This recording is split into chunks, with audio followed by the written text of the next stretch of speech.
হাতে আর কয়েকটা দিন, তারপরেই ফের ভোট কালীগঞ্জে। কয়েকদিন আগে বাংলা সহ 4 রাজ্যে উপনির্বাচনের দিনক্ষণ ঘোষণা করে দিয়েছে নির্বাচন কমিশন। 19 জুন হতে চলেছে ভোট গ্রহণ, ফল প্রকাশ 23 তারিখ। জানা গিয়েছে এই উপনির্বাচন উপলক্ষে ইতিমধ্যেই কালীগঞ্জে এসে গিয়েছে 14 কোম্পানি কেন্দ্রীয় বাহিনী। জেলায় পা রাখতেই রাজ্য পুলিশকে সঙ্গে নিয়ে শুরু হয়েছে টহল। জওয়ানদের কথা বলতে দেখা গেল স্থানীয় বাসিন্দাদের সঙ্গেও। কালীগঞ্জ বিধানসভায় 13টি পঞ্চায়েত এলাকা রয়েছে। সব কটা বিধানসভাতেই পুলিশকে সঙ্গে নিয়ে টহল দিতে দেখা গেল জওয়ানদের। 2021-এর বিধানসভা ভোট এবং বিধানসভার আগের বিধায়ক নাসিরউদ্দিন আহমেদ 1,11,000-এর বেশি ভোটে তার নিকটবর্তী বিজেপি প্রার্থী অভিজিৎ ঘোষকে হারিয়ে জয়ী হয়েছিল। চলতি বছরের ফেব্রুয়ারিতে আচমকা অসুস্থ হয়ে পড়েন তিনি। দ্রুত তাকে হাসপাতালে ভর্তি করা হলেও আর বাঁচানো যায়নি। মৃত্যুর সময় তার বয়স হয়েছিল 70 বছর। তারপর থেকে এই বিধায়ক শূন্য এই বিধানসভা। কিন্তু তার জায়গায় নতুন বিধায়ক বাঁচতে শেষ পর্যন্ত কবে ভোট হয় সেদিকে নজর ছিল এলাকার বাসিন্দাদের। এই কালীগঞ্জে এবার তৃণমূলের টিকিটে লড়ছেন নাসিরউদ্দিনেরই কন্যা আলিফা আহমেদ। অন্যদিকে বিজেপির টিকিটে লড়ছেন আশিস ঘোষ। সব জট কাটিয়ে অবশেষে কালীগঞ্জ বিধানসভা কেন্দ্রের উপনির্বাচনে লড়ছেন বাম সমর্থিত কংগ্রেস প্রার্থী কাবিল উদ্দিন শেখ। সম্মুখ সমরে শাসক বিরোধী দুশিবিরি, একে অপরকে এক চুলও জমি ছাড়তে নারাজ সব পক্ষই। লড়াই একেবারে হাড্ডাহাড্ডি। জিতবো, বেশ মার্জিন দেখে জিতবো, ওই 1-2 ভোটে জিতবো না। আর সিপিএম কি আপনাদের সমর্থন করছে? হ্যাঁ, সমর্থন করেছে। জিতবো, 16 সালে পুনরাবৃত্তি হবে। বামফ্রন্টের স্বচ্ছ ভাবমূর্তির কর্মী নেতৃত্ব আছে। আমাদের কোনো দুর্নীতি নাই, আমরা কোনো রকমের মাফিয়া নই, মাটি মাফিয়া নই, গরু মাফিয়া নই, বালি মাফিয়া নই, পাথর মাফিয়া নই। যার ফলে আমাদের অনেক কিছু, আমরা শিক্ষা চুরি করিনি, আমরা ঘর চুরি করিনি, গোয়াল চুরি করিনি, আমরা কোনো সঙ্গে দুর্নীতির সঙ্গে আপোষ করি না।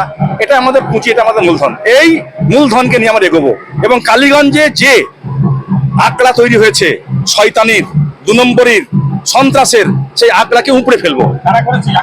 টিএমসি এবং সেই সঙ্গে বিজেপি। বিধায়কের মেয়ে প্রার্থী, হ্যাঁ, আপনার সঙ্গে তার লড়াইটা কতটা কঠিন বাবু? আমি তাকে কিছু মনে করছি না। দেখুন, তৃণমূল হচ্ছে দুর্নীতিগ্রস্ত দল, এটা সবাই জানে। আশি কালীগঞ্জ বিধানসভা আপামর জনগণ জানে একটা দুর্নীতিগ্রস্ত দল। তাই মানুষ ক্ষিপ্ত, ওদের প্রতি একদম ক্ষিপ্ত, যার জন্য সমস্ত মানুষ আমাদের সঙ্গে আছে, আমাদের সঙ্গে আসছে এবং সমস্ত মানুষ, সমস্ত স্তরের মানুষ আমাদের ভোট দেবে এবং জয়লাভ করবে। সংখ্যালঘু ভোট পাবেন আপনি? একদম। বিরোধী হিসেবে কাকে দেখছেন, মানে আপনার কম্পিটিটর হিসেবে কাকে দেখছেন? তৃণমূল যে দুর্নীতি, একটা আপাদমস্তক দুর্নীতির জন্য জড়িয়ে গেছে, যার জন্য মানুষ ক্ষিপ্ত, আমাদের ভোট দেবে। এই এলাকার মানুষের সঙ্গে, মাটির সঙ্গে আমার আত্মিক সম্পর্ক।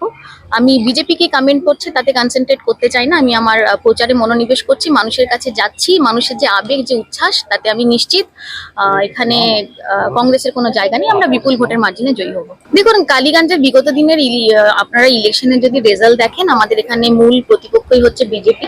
আমরা বিজেপিকেই আমাদের সেকেন্ড প্রতিপক্ষ মনে করছি। আর সিপিএম কংগ্রেসের কালীগঞ্জের এই মুহূর্তে কোনো ফ্যাক্টর নেই। তো কংগ্রেস বা সিপিএম কে যারা ভোট দেবেন ভাবছেন, সেই সমস্ত মানুষদের উদ্দেশ্যে আমি এটাই বলি, আমাদের মূল প্রতিপক্ষ কিন্তু বিজেপি। বিজেপি একটা সাম্প্রদায়িক দল, যারা মানুষের কথা ভাবে না, এরা ধর্মের উস্কানি দিয়ে রাজনীতি চালায়। এরা হিংসা ছাড়া কিছু বোঝে না। তাই আপনারা যারা সিপিএম বা কংগ্রেসকে ভোটটা দেবেন, সেটা তারা কিন্তু পরোক্ষভাবে বিজেপিরই সুবিধা করে দেবে। সংখ্যালঘু অধ্যুষিত কালীগঞ্জ বিধানসভা বিগত কয়েক বছর ধরে তৃণমূলের ঘাঁটি হিসেবেই পরিচিত। 2019 সালের লোকসভা নির্বাচনে 37,000 ভোট, 2021 সালের বিধানসভা নির্বাচনে 46,000 ভোট, 2024 সালের লোকসভা নির্বাচনে 33,000 ভোটে বিরোধী শিবিরের থেকে এগিয়ে থেকেছে ঘাসফুল শিবির। গত ফেব্রুয়ারি মাসে মারা যান কালীগঞ্জের বিধায়ক নাসিরউদ্দিন আহমেদ। উপনির্বাচনে তৃণমূল তার কন্যা আলিফা আহমেদকেই টিকিট দিয়েছেন। তাকে জেতাতে অতীতের সমস্ত জয়ের মার্জিনকে ছাপিয়ে গিয়ে নতুন রেকর্ড করতে তৎপর ঘাসফুল শিবির। তবে এক চুলও জমি ছাড়তে নারাজ বিরোধীরাও। লড়াই একেবারে হাড্ডাহাড্ডি। সায়ং মোদকের রিপোর্ট, সময়, কলকাতা।